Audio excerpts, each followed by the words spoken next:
오늘은 사울에게 기름을 부어 왕을 삼다라는 제목으로 주의 말씀을 나눕니다. 어느 서점에 첫 출근한 아르바이트생이 점심을 먹은 후에 슬그머니 짐을 챙겨 나가더니 서점 주인에게 이렇게 문자를 보냈습니다. 죄송합니다. 사정이 생겨서 일을 할 수 없게 되었습니다.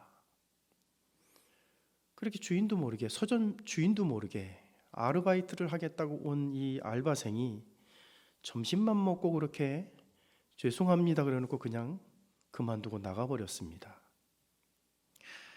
서점 주인이 고개를 들어보니까 정말 자리가 비었고 환영의 의미로 함께 점심을 먹은 지 불과 2시간밖에 지나지 않은 상황이었어요.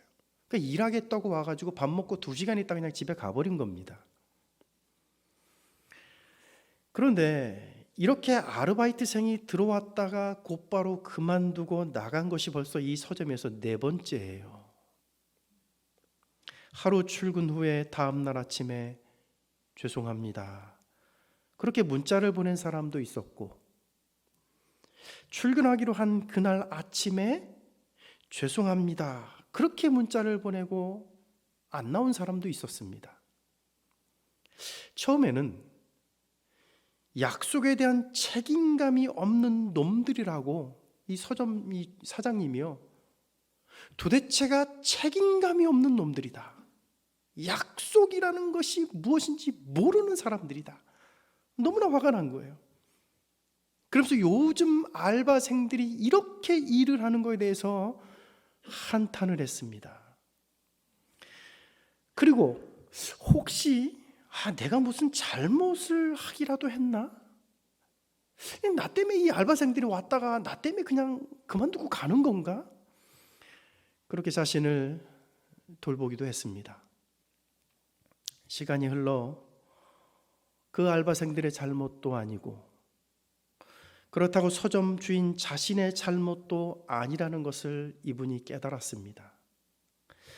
서점 아르바이트는 오전 9시까지 출근을 해서 저녁 6시까지 근무하는데 최소 6개월을 지속하는 조건으로 뽑아요. 그 정도는 일을 해줘야 일하는 일을 이제 시키는 사장님 입장에서도 좀 힘들지 않을 거 아닙니까? 근데 학생들은 방학이 너무나 짧아서 6개월을 일을 할 수가 없습니다. 방학 그래봐야 2달이에요, 대학생들이요. 그래서 졸업한 사람들이 주로 알바생들 지원을 합니다. 하지만 서점 알바가 정규직도 아니고, 그렇다고 서점 알바를 했다고 해서 이게 무슨 경력에 들어가는 것도 아니에요. 그래서 알바생들은 조건이 좀 더 나은 자리가 나면은 망설임도 없이 그냥 자리를 옮겨가는 겁니다. 서점 주인은 이것을 나중에서야 깨달았습니다. 그래서 죄송합니다라고 문자를 보내고 그만두는 그 알바생들에게 죄송하지 않으셔도 됩니다 라는 문자를 보내지 못한 자신의 빈곤한 마음을 슬퍼했습니다. 이제부터라도 괜찮습니다. 죄송하지 않아도 됩니다 라고 문자를 좀 보내야 되겠다 라고 뒤늦게 이제 그런 생각을 하게 됐던 겁니다. 그 서점 주인은 이 모든 것을 깨달은 후에 이런 말을 했습니다. 책의 마지막 장을 넘긴다고 해서 책을 다 읽은 건 아니다. 아름다운 책을 판다고 해서 내가 아름다운 것은 아니다. 저는요, 이 서점 주인이 한 마지막 말이 제 마음에 와닿았어요. 아름다운 책을 판다고 해서 내가 아름다운 것은 아니다. 여러분, 목사가 되었다고 해서 성경을 다 아는 것은 아닙니다. 성경을 볼 때마다 느끼는 것 중에 하나가 뭐냐면, 모르는 게 이렇게 많아? 예? 성경을 볼 때마다 와, 정말 모르는 게 너무 많다, 너무 많아. 예? 여러분, 목사가 됐다고 해갖고 성경을 다 아는 게 아니에요. 법대 교수가 되었다고 해서 여러분 법을 다 지킬 수 있는 것이 아닙니다. 도로교통법규를 우리가 안다고 해서 여러분 운전하면서 도로교통법을 다 지키는 게 아니에요. 성경을 가지고 있다고 해서 우리가 성경대로 사는 것이 아닙니다. 로마서의 말씀대로 우리 인간은 다 죄 아래 있을 뿐입니다. 여러분, 이런 의미에서 무슨 생각이 났냐면요, 청문회 하잖아요. 우리가 이 TV에 가끔 보면 여러분 무슨 후보자, 장관 후보자, 뭐 공직자 후보자 할 때 청문회 하잖아요. 이런 의미에서 여러분 청문회 때 후보자를 추궁하는 국회의원이 생각이 났습니다. 자신들은 불법으로 자료를 획득해 오고 또 자신들은 그렇게 살지 못하면서 그러면서 후보자에게 불법을 저지르지 않았냐고 추궁하는 모습이 한편의 코미디 같다는 생각이 들었습니다. 여러분, 우리는 모두 하나님의 은혜와 긍휼 때문에 숨쉬며 살아가는 사람들이에요. 하나님이 은혜를 주셨기 때문에 여기 이 자리에 있는 것이고, 하나님이 은혜를 주셨기 때문에, 하나님이 우리에게 일을 맡겨주셨기 때문에 하나님의 일도 하는 것입니다. 그러므로 하나님의 일을 하는 우리가 얼마나 축복된 사람입니까? 그러게 여러분, 우리는 하나님 앞에 겸손해야 되는 거예요. 여러분, 오늘 본문에 보시면 하나님의 은혜로 이스라엘의 왕이 된 사울의 이야기가 나와요. 여러분, 이 사람 하나님의 은혜로 왕이 됐어요. 그동안 여러분 사울이 이스라엘의 왕이 되기까지 그 과정을 우리가 쭉 봐왔습니다. 무슨 기억이 안 나시는 부분들도 많겠지만, 여러분 사울이 이스라엘의 왕이 된 그 과정을 쭉 보면 하나님의 은혜로 왕이 된 거예요. 여러분, 이 왕이 될 만한 무슨 자격이 있습니까? 자, 특별히 여러분, 그가 왕이 된 직후, 기름 부음을 받은 직후의 이야기가 오늘 본문의 이야기입니다. 자, 그렇다면 여러분, 오늘 본문을 통해서 우리에게 가르쳐 주시는 하나님의 말씀은 뭘까요? 우리가 뭘 배워야 될까요? 우리가 첫째로 하나 봐야 될 게 뭐냐면 여러분, 세 가지 사인을 보여줍니다. 세 가지 사인을 얘기를 해요. 여러분, 1절에 보면 사울이 사울의 머리에 기름을 부어 이스라엘의 왕을 삼는 이야기가 나오는데, 그 다음 2절부터 5절에 보면 사울에게 세 가지 사인, 세 가지 징조를 줍니다. 그 세 가지 사인이 뭐냐면, 첫째는, 하나는 뭐냐면, 내가 오늘 여기를 떠나 베냐민 경계에 이르렀을 때에 거기 라헬의 묘실 곁에서 두 사람을 만날 거라고 얘기해요. 네가 오늘 여기를 떠나 베냐민 경계에 가면 너 거기서 두 사람을 만날 거다. 그 두 사람이 암나기를 찾았다고 너에게 알려줄 것이고 내 아버지가 너를 걱정하고 있다는 것을 너에게 말해줄 거다. 이게 한 가지 사인이에요. 두 번째 사인은 뭐냐면, 다볼 상수리 나무에 이르렀을 때 베델로 올라가는 세 사람을 네가 만날 건데, 한 사람은 염소 새끼 셋을 이끌었고 또 한 사람은 떡 세 덩이를 가지고 있고, 그리고 마지막 한 사람은 포도주 한 가죽 부대를 가지고 있을 것이다. 그런데 그들이 내게 문안하고 너에게 떡 한 덩이를 줄 거다. 이게 두 번째 사인이에요. 마지막 세 번째 사인은 뭐냐면, 네가 하나님의 산에 이르렀을 때에 예언하는 선지자 무리들을 만나게 될 것이라고 알려줍니다. 그때 여호와의 영이 너에게 크게 임할 것이고 너는 예언을 하며 새로운 새 사람이 될 것이다. 그렇게 알려줘요. 그리고 이 세 가지 사인들은요, 사무엘이 예언한 그날에 다 이루어집니다. 사무엘이 얘기한 대로, 사무엘이 예언한 대로 이 세 가지 징조가 그날에 다 성취가 돼요. 다 이루어져요. 자, 그러면 여러분, 사무엘은 뭐 때문에 세 가지 사인을 알려줬을까요? 뭐 때문에 사울에게 세 가지 징조가 있을 거라고 그렇게 알려줬을까요, 여러분? 여러분, 세 가지 사인이 있을 거라고 알려준 데는 이유가 있습니다. 지금 사울은 기름 부음을 받고 이스라엘의 왕이 됐어요. 그런데 공식적인 취임식이 아직 없습니다. 사무엘이 사울에게 기름을 부어 왕을 삼을 때 그 광경을 지켜본 사람이 아무도 없었어요. 사울의 사환도 그곳에 있지 않아서 사울이 이스라엘의 왕이 됐는지 아직 몰라요. 여러분, 9장 27절에 보면 그 사환을 먼저 앞서 가게 하고 사울을 따로 불러 기름을 부어 이스라엘의 지도자로 삼았다는 얘기가 나와요. 그러니까 사환도 몰라요. 사울이 이스라엘의 왕이 됐는지 모릅니다. 그 종도 몰라요. 아마도 사무엘은 사울과 1대1의 상황에서 기름을 부어 왕으로 삼았던 것으로 보입니다. 따라서 이스라엘 백성들 중에 사울이 왕이 된 것을 아는 사람은 아무도 없었습니다. 본 사람도 없고 아는 사람도 없어요. 그러면 본 사람도 없고 아는 사람도 아무도 없는데 자신이 왕이 된 것을 어떻게 확신할 수 있었겠습니까? 지나가는 사람들이 자신을 보고 이스라엘의 왕으로 알아봐 줘야 할 텐데 아무도 사울이 왕이 된 것을 알지 못합니다.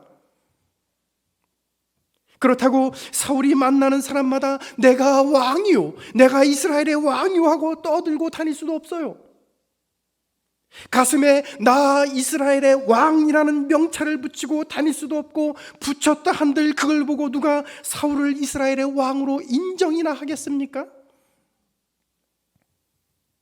유다 지파처럼 큰 지파 출신도 아니고, 유다 지파나 단 지파처럼 여러분 큰 지파 출신도 아니고, 이스라엘 지파 중에서 제일 작은 베냐민 지파 촌뜨기 출신을 여러분 누가 왕으로 인정하겠습니까? 사울은 암나기를 찾으러 나왔다가 갑자기 사무엘을 만나 기름 부음을 받고 자신이 이스라엘의 왕이 되었다라는 말을 받아들이기가 힘들었을 것입니다. 갑작스럽게 벌어진 일이에요. 암나기 찾으러 나왔다가 왕이 돼버린 거예요. 자기 자신도 믿기 힘들었을 거예요. 그것이 정말인지 아닌지, 믿어야 하는 것인지 믿지 말아야 하는 것인지 확신이 서지 않았을 수도 있어요. 바로 그런 사울에게 사울은 세 가지 사인을 줘요. 앞으로 일어날 징조를 알려주고, 사울은 사무엘의 말이 성취되는 것을 보면서 그가 자신에게 기름을 부어 왕을 삼고 자신에게 한 말이 거짓이 아닌 사실임을 확인시켜 준 것입니다. 너 왕 된 거 맞아. 그걸 그 사인을 통해서 알려준 거예요. 자, 그런데 정말 중요한 것은요, 그 다음에 나와요. 여러분 7절을 한번 보세요. 이 징조가 내게 임하거든 너는 기회를 따라 행하라. 하나님이 너와 함께 하시느니라. 아멘. 그럼 무슨 말입니까? 사무엘이 말한 세 가지 사인이 나타나거든, 혹은 세 가지 그 징조가 성취되는 것을 보거든 너는 기회를 따라 행하라. 여러분, 기회를 따라 행하라 라는 말, 이 말이 여러분 무슨 말일까요? 여러분 이 성경 원문에 보면 이런 말입니다. 여러분, 너는 해야 할 일을 발견하거든, 이런 말이에요. 예? 너는 해야 할 일을 발견하면 너의 손으로 무엇이든지 하라. 원문에 그런 말이에요. 해야 할 일을 발견하면 너의 손으로 무엇이든지 하라. 더 쉽게 말하면 이런 얘기입니다. 여러분, 할 일이 네 눈에 보이면 그게 뭐든지 그걸 하라는 거예요. 그런데 이 말이 여러분 어떤 말 다음에 나오냐면, 여러분 6절 다음에 이 말이 나온 거예요. 여러분 6절 보세요. 6절에 이런 말이 나오죠. 내게는 여호와의 영이 크게 임하리니 너도 그들과 함께 예언을 하고 변하여 새 사람이 되리라. 아멘. 사울에게 하나님의 영이 임하고 변하여 새 사람이 된 후에 주어진 말씀이 7절이에요. 하나님의 영이 임하고 변하여 새 사람이 된 이후에 할 일이 눈에 보이면 그것이 무엇이든지 하라. 그런 말씀입니다, 여러분. 여러분, 지금까지 이스라엘의 사사요, 선지자요, 제사장은 사무엘이었습니다. 이스라엘 백성들은 무엇이든지 다 그에게 와서 물었어요. 사무엘에게 묻지 않은 것이 없습니다. 국가 간의 아주 중요한 일들, 아주 정말로 중요한 일들은요, 전부 다 사무엘에게 와가지고 전부 다 물었어요. 그런데 사울에게 하나님의 영이 임하고 변하여 새 사람이 된 이후 그는 더 이상 사무엘에게 묻지 않아도 되는 사람으로 변했습니다. 아니, 정확히 말하면 사무엘에게 물어볼 필요가 없어졌어요. 여러분, 왜인지 아십니까? 그에게 하나님의 영이 임했기 때문이에요. 하나님의 영이 임했기 때문에 이제 사무엘 선지자에게 가서 물어볼 필요가 없다는 거예요. 여러분, 하나님의 영이 임하면, 하나님의 성령이 임하면 해야 할 일이 보이게 돼요. 여러분, 하나님의 성령이 임하고 성령으로 충만한 사람은요, 자신이 뭘 해야 되는지, 자신이 해야 할 일이 보이게 됩니다. 자신이 일평생 이루어야 할 하나님이 주신 사명이 보이는 거예요. 여러분, 이것이 하나님의 영이 임한 사람과 하나님의 영이 없는 사람의 차이예요. 하나님의 영이 임한 사람, 즉 성령이 임재해 있는 사람은 이 땅에 사는 동안에 자신이 해야 할 일, 자신이 이루어야 할 사명이 무엇인지 압니다. 그렇다면 여러분들은 여러분 자신이 해야 할 일이 무엇인지 알고 있습니까? 이 땅에 우리가 살아야 하는 이유, 내가 이 땅에 사는 동안에 이루어야 할 사명이 여러분들은 무엇인지 아십니까? 하나님의 영이 임한 사람, 성령이 내주하고 성령의 인도를 받는 사람은 자신의 인생을 통해서 이루어야 할 사명이 무엇인지 압니다. 만약 난 아직 내가 이 땅에 사는 이유를 모르겠다, 내가 해야 할 나의 사명이 무엇인지 잘 모르겠다고 하는 사람이 있다면 조용히 하나님 앞에 나아가 기도해 보십시오. 하나님이 분명히 기도하는 그들에게, 기도하는 여러분들에게 말씀해 주실 것입니다. 그리고 한평생 이루어야 할 사명이 무엇인지 기도하는 우리에게 하나님이 알려주실 것입니다. 두 번째는요, 제비를 뽑아요. 제비를. 사울은 분명히 기름 부음을 받았어요. 당시 여러분, 기름을 부어서 세우는 직분이 세 가지가 있죠. 왕, 제사장, 선지자. 그러니까 사울이 기름 부음을 받았다는 것은 그가 왕이 되었다는 얘기예요. 그런데 매우 흥미로운 이야기가 나와요. 나중에 우리가 읽은 19절부터 21절, 사실은 더 많이 읽어야 되는데 너무 내용이 길어가지고 그냥 3절만 읽은 겁니다. 그 제비 뽑는 그 중요한 그 장면만 그냥 읽은 거예요. 굉장히 흥미로운 이야기가 뭐냐면 19절에서 21절에 보면 사무엘이 온 이스라엘 백성들을 모아놓고 왕을 뽑기 위해 제비 뽑기를 한다는 거예요. 여러분, 이거 이상하지 않습니까? 이미 사울에게 기름을 부어 왕으로 세웠어요. 예? 이미 사울에게 이 사무엘 선지자가 기름을 부어 그에게 기름을 부어 왕으로 세웠습니다. 그에게 왕을 삼았단 말이에요. 왕을 삼는 의식을 행했단 말이에요. 기름을 부었단 말이에요. 그런데 왜 왕을 뽑는 제비 뽑기를 합니까? 왕 이미 세웠는데, 그렇죠? 분명 사울은 사울에 의해 기름 부음을 받았단 말이에요. 왕이 됐단 말이에요. 그러나 여러분, 백성들의 입장에서 보면 사무엘이 기름을 부어 왕으로 세운 사울이 진짜 하나님이 택한 사람인지, 아니면 사무엘 개인하고 친한 친분 관계에 있는 어떤 혈연 관계인지, 또는 뇌물을 받고 세운 관계인지 백성들이 그걸 어떻게 합니까? 또 사무엘이 하나님의 지시하심을 따라 사울에게 기름을 부어 왕으로 세웠다고 백성들에게 말하면 그것이 정말 하나님의 지시하심이었는지 아니면 마음속에서 들려오는 개인적인 어떤 감정이었는지 백성들의 입장에서 보면 그 진정성을 의심할 수밖에 없었을 겁니다. 정말 맞아?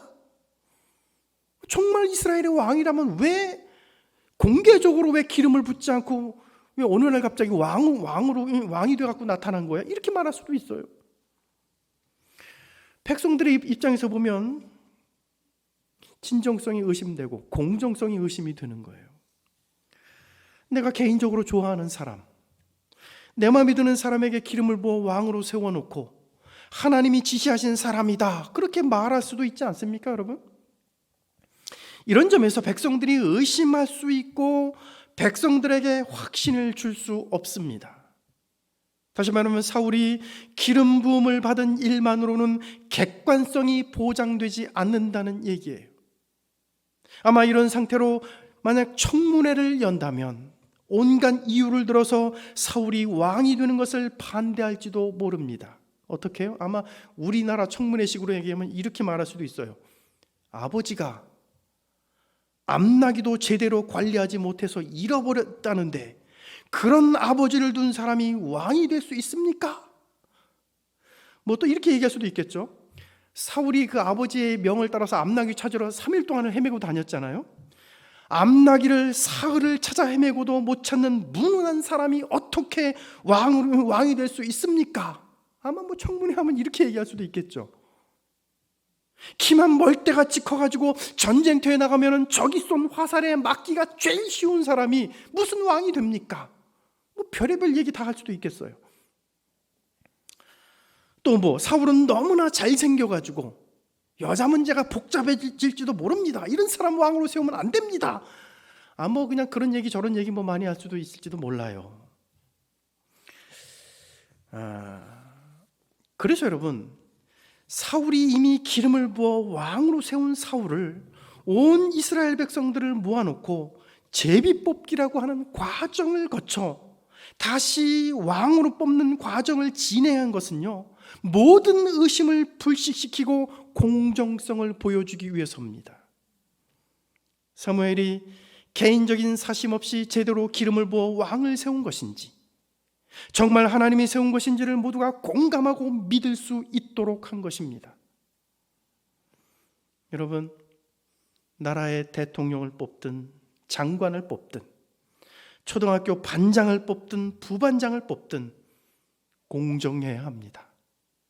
내 말 잘 들으니까 깜도 안 되는 사람 뽑고 자격도 능력도 안 되는 사람 세운다면 그런 공동체, 그런 사회는 건강할 수 없습니다. 오늘 우리는 공정이라는 과정을 거쳐 좋은 사람들이 세워지는 그런 나라, 그런 공동체가 되기를 우리는 기도해야 됩니다. 마지막 세 번째요. 왕이 된 사울에게 기다리라 명령을 해요. 기다리라. 8절 보세요. 너는 나보다 앞서 길갈로 내려가라. 내가 네게로 내려가서 번제와 화목제를 드리리니 내가 네게 가서 행할 것을 가르칠 때까지 7일 동안 기다리라. 사울은 세 가지 사인을 통해서 사무엘의 말이 사실인 것을 알았을 거예요. 그래서 그가 말한 이 세 가지 사인이 다 이루어지는 것을 보고 그가 자신에게 기름을 부어 왕을 삼고 자신에게 말한 것들 역시 모두가 사실이라고 확신하게 되었을 겁니다. 이제 사울이 자신이 이스라엘의 왕이 되었다고 확신하고 있을 때 그에게 주어진 첫 번째 하나님의 명령이 여러분 뭡니까? 사울이 이스라엘의 왕이 된 이후에 첫 번째 명령이요. 그게 뭡니까 여러분? 7일 동안 기다리라는 거예요. 여러분, 이 부분이 매우 흥미롭습니다. 왕이 된 사울에게 이제 왕이 되었으니 칼을 차고 나가서 싸우라, 그런 게 아니에요. 나가서 어려움에 빠진 백성들을 도우라, 그것도 아니었습니다. 왕이 된 그에게 주어진 첫 번째 하나님의 명령은 일주일 동안을 기다리라는 거였습니다. 여러분, 7이라는 숫자는 우리가 아는 대로 완전을 상징하는 숫자입니다. 따라서 7일간 기다리라는 하나님의 명령은 하나님의 시간을 기다리라는 말이기도 합니다. 그런데 여러분, 우리 인간이 가장 잘 안 되는 것이 여러분 무엇인지 아십니까? 여러분, 우리 사람이 제일 못하는 것 중에 하나, 기다리는 거예요. 저도 기다리지 못해서 실패한 경험이 수도 없이 많습니다. 인간의 생체 리듬을 연구하는 이스라엘의 바엘리라고 하는 학자가 재미있는 연구를 했습니다. 무슨 연구를 했냐면 축구 선수들의 행동을 연구를 했는데, 축구 선수들이 그 페널티 에리어 안에서 반칙을 하게 되면 페널티 킥을 줍니다. 축구 좋아하시는 분들은 다 알 텐데, 페널티 박스 안에서 이 반칙을 하면 이제 페널티 킥을 줘요. 이때 골키퍼하고 공을 차는 그 키커 이 사이의 그 거리가 11m밖에 안 돼요. 그래서 키커가 공을 차면 골키퍼가 거의 막지 못합니다. 공이 너무나 빨라서 알고도 못 막는 경우가 대부분이에요. 그래서요, 키커가 이 페널티킥에서 공을 차면 90%가 골인이에요. 90% 다 넣어요. 그래서 이 이스라엘의 학자가 뭐를 연구를 했냐면, 키커들이, 그러니까 공을 차는 사람들이 공을 어느 방향으로 공을 차는지를 연구를 했어요. 그런데 재미있는 결과가 나왔습니다. 3분의 1은 왼쪽으로 공을 찬대요. 3분의 1은 오른쪽으로 찬대요. 나머지 3분의 1은 가운데로 찬다고 연구 결과가 그렇게 나왔어요. 이때 골키퍼는 어떻게 행동을 하는지 그것도 이 학자가 연구를 했습니다. 차는 사람은 이리 찰 수도 있고 저리 찰 수도 있고 가운데로 찰 수도 있어요. 그런데 골키퍼는 과연 그럴 때 어떻게 행동하느냐? 근데 골키퍼는 딱 두 가지 행동밖에 안 한다는 거예요. 뭐냐면 50%는 왼쪽으로 몸을 날린대요. 공을 차는 사람이 딱 찰 때 골키퍼가 50%는 왼쪽으로 몸을 날린대요. 그리고 50%는 오른쪽으로 몸을 날린다고 합니다. 키커가 공을 차는 순간에 골키퍼는 오른쪽이든 왼쪽이든 결정을 하고 몸을 그쪽으로 날린다는 겁니다. 왜 그런가 하고 심리 테스트를 해봤다는 거예요. 왜 그런가? 키커가 차는 공의 3분의 1은 가운데로 들어오는데, 3분의 1은 오른쪽, 3분의 1은 왼쪽, 3분의 1이 가운데로 들어오는데 왜 골키퍼는 오른쪽 아니면 왼쪽으로 몸을 날릴까? 그래서 이 심리 테스트를 해봤더니요, 굉장히 재미있는 결과가 나왔습니다. 뭐냐면 키커가 공을 찰 때 골키퍼가 이 공을 가운데로 차는데도 이 골키퍼가 몸을 날리는 이유는 가만히 있다가 이쪽으로도 저쪽으로도 몸을 날리지 않고 가만히 있다가 공이 들어갈 경우에 그것처럼 멍청해 보이고 무능해 보이는 건 없기 때문이라 그럽니다. 그것처럼 멍청해 보이는 게 없대요. 그래서 가만히 있질 못한다는 거예요.